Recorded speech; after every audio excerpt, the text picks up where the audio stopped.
നമ്മുടെ വീടിനോട് ഏറ്റവും അടുത്ത് കിടക്കുന്ന കാവൽക്കാരൻ ആരാണ് എന്ന് നമുക്കറിയൂ. അത് ഒരു സെക്യൂരിറ്റി ജീവനക്കാരനോ അല്ലെങ്കിൽ ഏതെങ്കിലും ഒരു പോലീസ് ഉദ്യോഗസ്ഥനോ പട്ടാളക്കാരനോ ഒന്നുമല്ല, നമ്മുടെ അയൽവാസികളാണ്. അയൽവാസികളോടുള്ള ബാധ്യതകളെക്കുറിച്ച് ആദരവായ പ്രവാചകൻ നബി മുഹമ്മദ് മുസ്തഫ സ്വല്ലല്ലാഹു അലൈഹി വസല്ലമ തങ്ങൾ ധാരാളം ഉപദേശങ്ങൾ നൽകിയിട്ടുണ്ട്.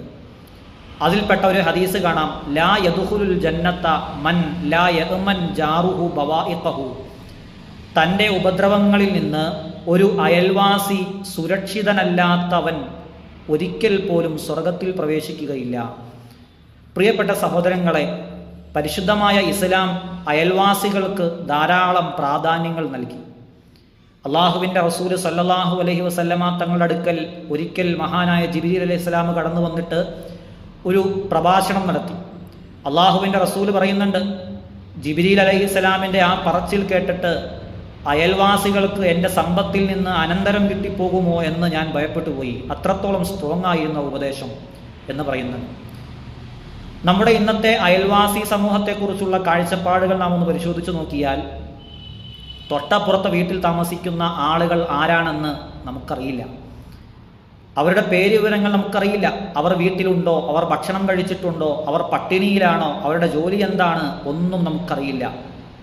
അത്തരം ഒരവസ്ഥയിലേക്ക് നമ്മൾ പറിച്ചു മാറ്റപ്പെട്ടു.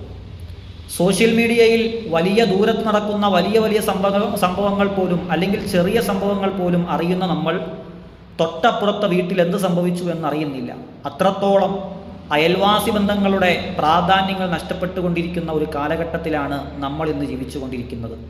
പ്രിയപ്പെട്ടവരെ, അതുകൊണ്ട് ആ അയൽവാസികളുടെ മുഖത്ത് നോക്കി ഒന്ന് പുഞ്ചിരിക്കാനും, അവരോടൊന്ന് സലാം പറയുവാനും, അവരോട് കുശലാന്വേഷണങ്ങൾ നടത്തുവാനും, അവരുടെ പ്രയാസങ്ങൾ നീക്കിക്കൊടുക്കുവാനും, അങ്ങനെ എന്തെങ്കിലും ആവശ്യങ്ങളുണ്ടെങ്കിൽ അത് നിറവേറ്റി കൊടുക്കുവാനും വേണ്ടിയിട്ടുള്ള ഒരു പ്രയാസരഹിതമായ ഒരു താല്പര്യം നമ്മുടെയൊക്കെ മനസ്സിൽ നിന്ന് ഉണ്ടാകേണ്ടത് അത്യാവശ്യമായൊരു കാര്യമാണ്.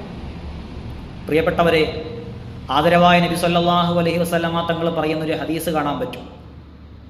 എല്ലാ ദിവസവും നിസ്കരിക്കുന്നയാളാണ്, കൃത്യമായി നോമ്പ് നോൽക്കുന്നയാളാണ്, ഇബാദത്തുകളൊക്കെ ചെയ്യുന്നയാളാണ്. പക്ഷേ അയൽവാസിയെ ബുദ്ധിമുട്ടിക്കുന്നു എങ്കിൽ അവൻ നരകത്തിലാണ്. ഇബാദത്തുകളൊക്കെ കുറവാണ്, പക്ഷേ അയൽവാസിയോട് നല്ല നിലയിലുള്ള പെരുമാറ്റമാണ്, എന്നാൽ അള്ളാഹുവിൻ്റെ റസൂൽ പറയുന്നു അവൻ സ്വർഗത്തിലാണ്. അപ്പോൾ ഇബാദത്തുകൾ കൊണ്ട് മാത്രം ഒരു മനുഷ്യന് രക്ഷപ്പെടാൻ കഴിയില്ല, മറിച്ച് നമ്മുടെ പെരുമാറ്റം കൂടി രക്ഷയുടെ ഒരു മാർഗമാണ് എന്ന് മനസ്സിലാക്കി അയൽവാസി ബന്ധങ്ങളെ ഒന്നുകൂടി ദൃഢമാക്കാനുള്ള പരിശ്രമങ്ങൾ നമ്മളിൽ നിന്നും ഉണ്ടാകട്ടെ. അസ്സലാമു അലൈക്കും വറഹ്മത്തുള്ളാഹി വബറകാതുഹു.